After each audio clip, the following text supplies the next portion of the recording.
ఆ ₹1,00,00,000 నిన్న వ్యాపారం ఆగిపోయింది నష్టంటి పిచ్చిగోల హడావిడిలో. అలాగే రోడ్డు మీద పడేసిన పళ్ళు ప్లాన్ ప్రకారం ట్రాక్టర్లతో తీసుకొచ్చి తొక్కిచ్చేసిన 4 లక్షలు 5 లక్షలు ఇది నష్టం. అసలు ఏంటి డ్రామాలు ఏంటి? ఏం సార్? అంటే నమస్తే. ఏబిఎన్ ప్రేక్షకులకి మీకు అలాగే ప్యానెల్లో ఉన్నటువంటి అరుణ్ గారికి నమస్కారం.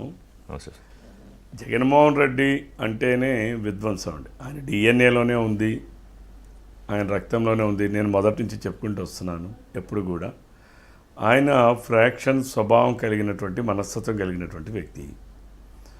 ఆయన ఏంటంటే నేరాలని అతి చాకచక్యంగా చేయిస్తారు, అతి చాకచక్యంగా తప్పించుకోవడానికి ప్రయత్నం చేస్తారు. ఇంతవరకు కాలం ఆయన కలిసి వచ్చిందనే చెప్పాలి. కారణాలు ఏదైనా కావచ్చు. ఆయన డిఎన్ఏ మనం మొదటి నుంచి కూడా చూసుకోండి. ఎవరైనా సరే తండ్రి చనిపోతే బాధలో ఉంటాం, కానీ ఆయన తండ్రి చనిపోతే వెంటనే నాకు ముఖ్యమంత్రి పదవి కావాలని చెప్పి సంతకాలు సేకరించినటువంటి వ్యక్తి. ఆ రోజు ఇంకోటి కూడా మాట్లాడాడు. అంటే నేను ఇవన్నీ ఎందుకు చెప్తున్నానంటే క్రానలాజికల్గా ప్రజలకు ఒకసారి గుర్తు చేయాలని. ఆయన ఆ రోజు మా తండ్రి చావు మీద కూడా నాకు అనుమానాలు ఉన్నాయని మాట్లాడారు. వారి తల్లిగారితో విజయం గారితో శాసనసభలో మాట్లాడించారు. కుట్ర ఉందని చెప్పారు. దానికి రిలయన్స్ సోనియా గాంధీని ఏవో మాట్లాడారు. ఆ రోజు కూడా ఈరోజు మీరు అన్నారే విధ్వంసం ధ్వంసం అని, రిలయన్స్ ఆస్తుల్ని ధ్వంసం చేయించారు. అవును, మీరు ఒకసారి గుర్తు చేసుకోండి. అంటే ఆయన మొట్టమొదటి నుంచి కూడా మనం ప్రారంభమే రాజకీయ ప్రారంభమే విధ్వంస రచనతో ప్రారంభమైంది. ఎస్ ఎస్ ఎస్ అది నేను చెప్పడానికే నేను ఈ ప్రయత్నం.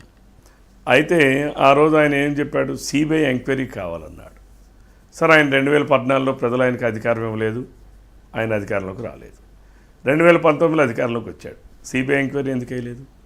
ఏ రిలయన్స్ వాళ్ళ ప్రమేయం ఉందని మాట్లాడినటువంటి వ్యక్తులు ఈ వైసీపీ వాళ్ళు, జగన్మోహన్ రెడ్డి అనుచరులు, జగన్మోహన్ రెడ్డితో ఉన్నటువంటి వాళ్ళు, సోనియా గాంధీ రిలయన్స్ వాళ్ళని మాట్లాడి మరి రాజ్యసభ సభ్యత్వం ఎవరికి ఇచ్చారంటే రిలయన్స్ వాళ్ళు సూచించినటువంటి వాళ్ళకే ఇచ్చారు రాజ్యసభ. అంటే జగన్మోహన్ రెడ్డి ఈవెంట్ మేనేజ్మెంట్లో రాజకీయాలని రాజకీయాలుగా కాకుండా ఒక ఈవెంట్ మేనేజ్మెంట్లో చేస్తుంటారు.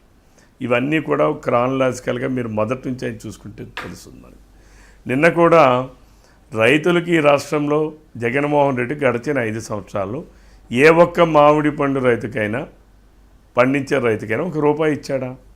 ఈరోజు రాష్ట్ర ప్రభుత్వం చాలా స్పష్టంగా ఈరోజు ఎక్కడైతే ధరలు తగ్గాయో, ఈరోజు బర్లీ పొగాకు తగ్గాయి, అక్కడ రాష్ట్ర ప్రభుత్వమే బర్లీ పొగాకు కొనుగోలు చేస్తూ ఉంది. అలానే మిర్చికి తగ్గితే మిర్చికి ధరలు ఇచ్చాం. ఆ రోజు నేను కూడా రాష్ట్రంలో తిరిగాను. జగన్మోహన్ రెడ్డి మాట్లాడుతూ ఉన్నాడు, ఈరోజు నీతి కవులు మాట్లాడుతూ ఉన్నాడు. ఆ రోజు మిర్చి కనీసపు ధర కూడా లేకపోతే ₹1 కూడా పెట్టి కొనుగోలు చేయలేనటువంటి అసమర్థుడు. 3,000 రూపాయలు నేను 3,000 కోట్ల రూపాయలు నేను నిధి పెడతా అన్నాడు. ₹3 కూడా పెట్టినటువంటి పాపాన పోలేదు. ఏ ఇయర్లో కూడా లేదు. ఈరోజు మామిడి రైతులకు కష్టం వచ్చిందంటే చంద్రబాబు నాయుడు గారు మానవతావాది కాబట్టి ₹8 మార్కెట్లో వెళ్తూ ఉంటే దానికి ఒక ₹4 యాడ్ చేసి ₹12కి మినిమం సపోర్ట్ ప్రైసింగ్ ఈరోజు ఇస్తున్నాం. ఈరోజు జగన్మోహన్ రెడ్డి మాట్లాడాలి అని ఆయన పక్కనే ఉన్నాడు పెద్దిరెడ్డి రామచంద్రారెడ్డి, పిఎల్ఆర్ ఫుడ్స్. అందులో ఎందుకు ధర తక్కువ ఉంది? ఎందుకు పెద్దిరెడ్డిని నిలదీయట్లేదు?